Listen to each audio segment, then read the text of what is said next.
And welcome back to Big Movie Mouth Off. We're here at Groovy Cinema Pub, home away from home. I'm not leaving. Ever. We're reviewing more movies for you. I'm Jeff Ice with Cinephiled. And I'm Jay Martin with KUTV. You can find Big Movie Mouth Off on Xfinity Channel 6, also on their on-demand system. It's Utah On Demand, Salt Lake Alternative, Big Movie Mouth Off, tons of reviews waiting there for you. Made some old ones, made some new ones. You can also find the reviews on our Facebook page at facebook.com/Big Movie Mouth Off. Again, more reviews there. Free passes to all the summer movies that are going to be coming out soon. But you know what? Speaking of movies in the summer, here's a new one for you. Welcome, my partner in science and in life, Dr. Will Castor. The path to building superintelligence requires us to unlock the most fundamental secrets of the universe. Imagine a machine with a full range of human emotion.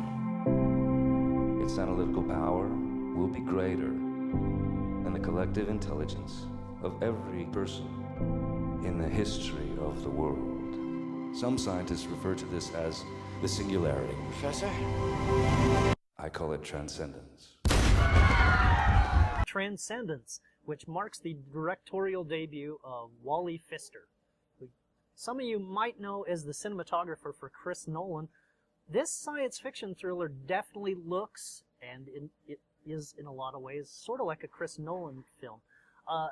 The concept is Johnny Depp is the world's leading artificial intelligence scientist who has come up with a new computer that's sentient, essentially, and can gather information from other systems and actually learn from them, which turns out to be handy when anti-technology radicals decide that he's gone too far. What do you do when you think somebody's gone too far? You shoot him with radiation-laced bullets. Of course! Which I didn't see coming with the radiation-laced. Yeah. Which means Johnny Depp's going downhill. He's gonna die. His faithful scientist wife, played by Rebecca Hall, and best friend, played by Paul Bettany, have an ethical crisis. What to do? Because he would like them to download his consciousness into this new computer. If we missed anything, a thought, a childhood memory, how will you know who you're dealing with? This is an ethical/science fiction thriller that, again, especially in the way it looks and that really thinky tone for at least the first hour, may remind some of Chris Nolan. That is, until the second half of the movie, where... I will say this, for me, I like Johnny Depp. I do. I know I probably liked him a little bit more than you. I mean, the Pirates of the Caribbean movies get a little weird. Exactly. Let me make this perfectly clear. Johnny Depp here is not playing a drunk pirate anymore. See, and that's why I appreciated it, because there's so many times when, drunk pirate, Edward Scissorhands, Fear and Loathing in Las Vegas, Alice in Wonderland. He's always caked in 20 pounds. Yeah, exactly. He's always caked in 20 pounds of makeup. And yeah, I mean, he makes a great character, cartoon-esque, performance, but I kind of miss just enjoying Johnny Depp for Johnny Depp. And I was like, hey, granted, most of your performance is on a computer screen, him being kind of creepy and stalkery and lurky, but I did enjoy that part. And it really, in a lot of ways, echoes a lot of things that are going on in the world of artificial intelligence, which is a good thing. Make no mistake about it. But at the same time, there's so much information to impart that the script becomes so expository and so heavy-handed. And Morgan Freeman, who I love, his character might as well be called Mr. Expository, because he's there to explain the plot to people. And that's the thing, you mentioned Nolan. I mean, you're getting a lot of people from Nolan's universes, and like Cillian Murphy. Yep, Cillian Murphy shows up, Morgan Freeman shows up, You've got all these people coming in there. And so you're thinking, this should be a big summer blockbuster movie. And yet I couldn't help but think of, the film with Charlie Sheen called The Arrival for some reason. Right. Where it felt like, you feel like, I should rent you and maybe watch you on an airplane. But that's about it. Absolutely. It's funny. Again, this is really like a Chris Nolan film until at the very end, finally it turns into a Michael Bay film and a whole bunch of stuff. Until a whole bunch of stuff blows up. Yeah. It's like, oh yeah, we might need some stuff to draw in people to this movie. Yeah. And at that point, it's just like, oh, your desperation showing. Why? And I wonder, because yeah, you're absolutely right about that. You know, you've got this thinky. Boom! This is not our future. You're not here with me. Okay, I guess, you know. And again, summer blockbusters, you want to blow things up, go right ahead.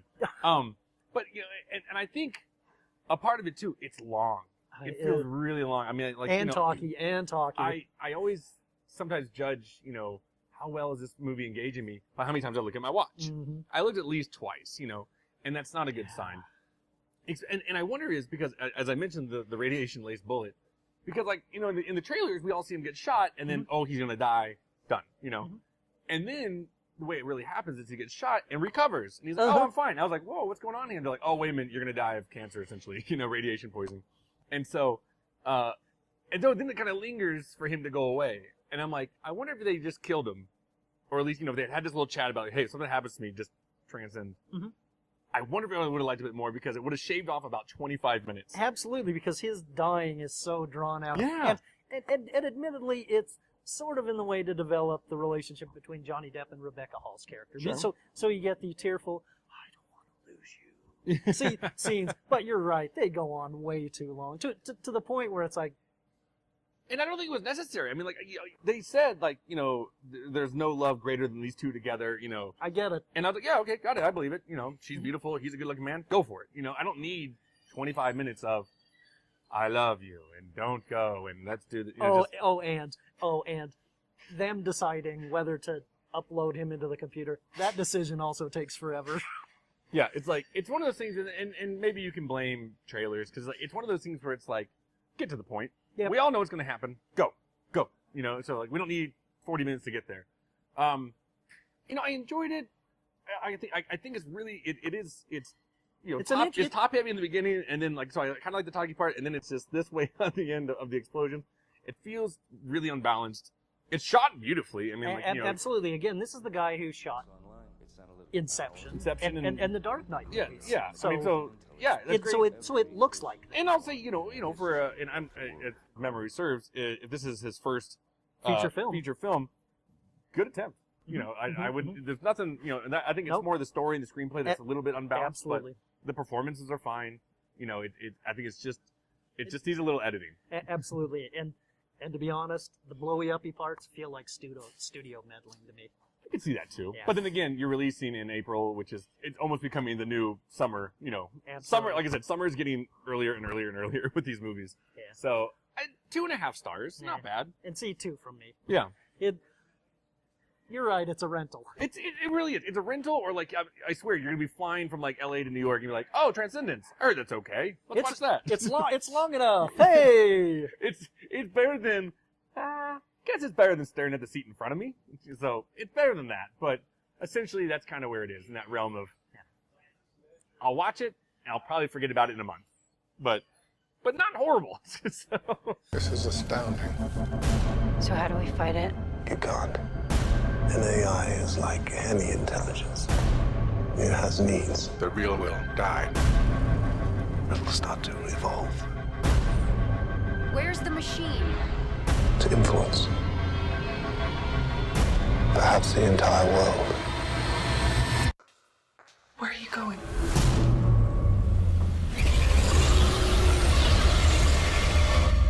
Everywhere.